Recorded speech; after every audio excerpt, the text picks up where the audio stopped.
Story time, how I almost got arrested, part 2. Okay, so boom. Right after he dropped me off, I was already home, situated in my bed, ready to go to sleep.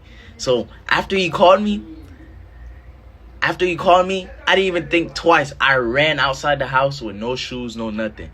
So then I hung up on him because I had to record and I was at 4% and I needed this clip.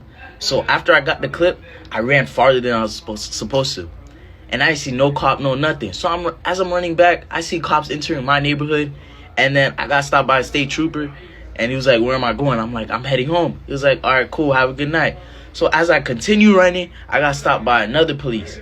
Delray Beach Police Department, right? And then he was like, put your hands behind your back. You're being detained. I'm like, for what? I'm like, actually, like, for what? Like, I'm being so... R3 comes